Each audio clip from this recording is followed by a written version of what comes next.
જય શ્રી કૃષ્ણ દોસ્તો, આપ સૌનું સ્વાગત છે ભક્તિવાલા પરિવાર યુટ્યુબ ચેનલ ઉપર। તો દોસ્તો, આજે આપણે એક એવો વિષય જોવાના છીએ જે હજારો પરિવારને સ્પર્શે છે। એક એવો દુશ્મન જે આપણને દેખાતો નથી, પણ આપણા પરિવાર, આપણું સ્વાસ્થ્ય અને આપણા પૈસા સૌનો નાશ કરે છે, અને એ દુશ્મન એટલે વ્યસન।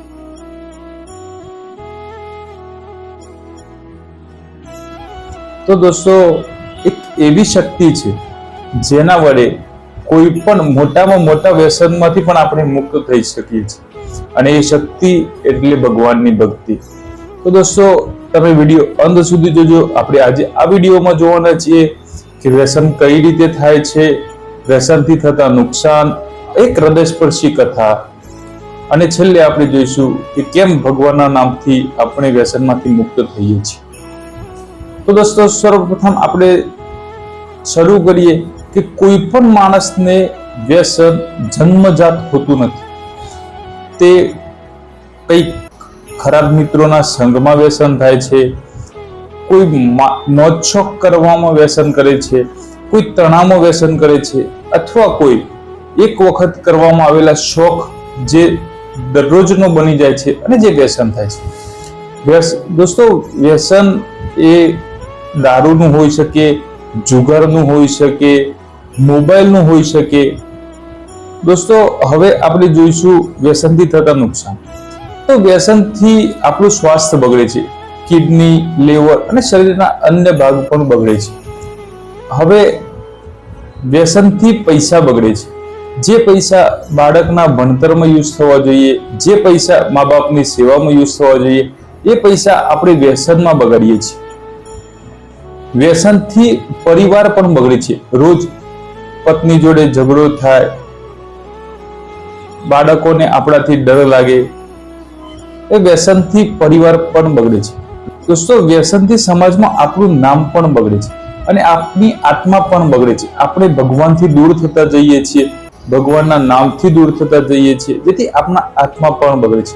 તો દોસ્તો, હવે આપણે એક હૃદયસ્પર્શી કથા જોઈશું। એક ગામમાં એક યુવક રહેતો હતો।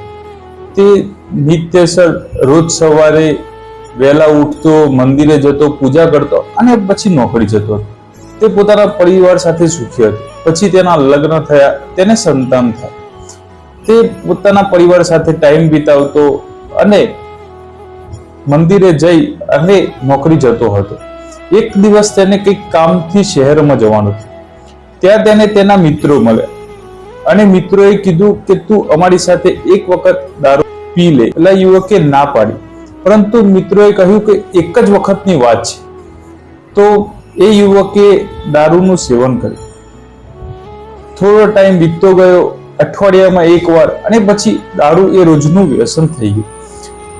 તેને પરિવાર સાથે તેની પત્ની, તેના મા બાપ તેને સમજાવવા લાગ્યા, પરંતુ તે ન માન્યો। તેના બાળકો તેનાથી નજર છુપાવવા લાગ્યા। એક દિવસ એ દારૂ પીને ઘરે આવતો હતો। તે દારૂની હાલતમાં બાઇક ચલાવતો હતો। તેનો અકસ્માત થયો। તેને હોસ્પિટલમાં દાખલ કરવામાં આવ્યો।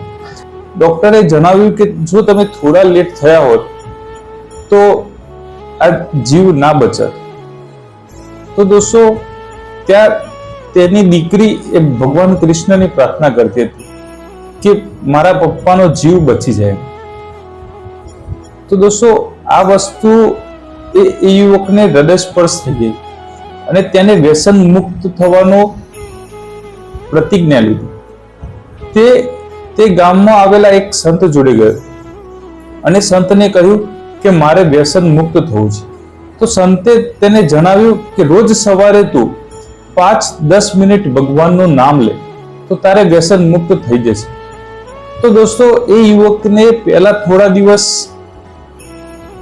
ભગવાનનું નામ લેવામાં મન ના લાગ્યું, પણ જેમ જેમ સમય વીતતો ગયો તેમ તેમ તે ભગવાનનું નામ સવારે લેતો ગયો, અને તેનું વ્યસન છૂટતું ગયું, અને તેનો પરિવાર ખુશ થઈ ગયો। તે પોતાના બાળકો સાથે વાતચીત કરવા લાગ્યો, અને એક પરિવારમાં ખુશીનો માહોલ થયો। દોસ્તો, આ પરથી જાણવા મળે કે આપણે જ્યારે ભગવાનનું નામ લઈએ, ભગવાનના ભજન કરીએ, ભગવાનના સત્સંગ કરીએ, તો આપણા મનમાં વ્યસન કરવાના વિચારો આવતા નથી. તો દોસ્તો ભગવદ્ ગીતામાં પણ જણાવ્યું છે કે જ્યારે મન ઉપર ઇન્દ્રિયોનો કાબુ હોય ત્યારે બુદ્ધિ નષ્ટ પામે છે, અને જ્યારે બુદ્ધિ નષ્ટ પામે ત્યારે આપણે આપણા જીવનનો માર્ગ ભૂલી જઈએ છીએ. તો દોસ્તો હવે આપણે જોઈશું વૈજ્ઞાનિક સંશોધન અનુસાર નિકોટિન, દારૂ કે અન્ય પદાર્થનું સેવન કરવાથી મગજની રિવોર્ડ સિસ્ટમ ઉપર અસર કરે છે અને ડોપામાઇન રસાયણનું સ્તર વધારે છે, જેથી આપણને આનંદની અનુભૂતિ થાય છે.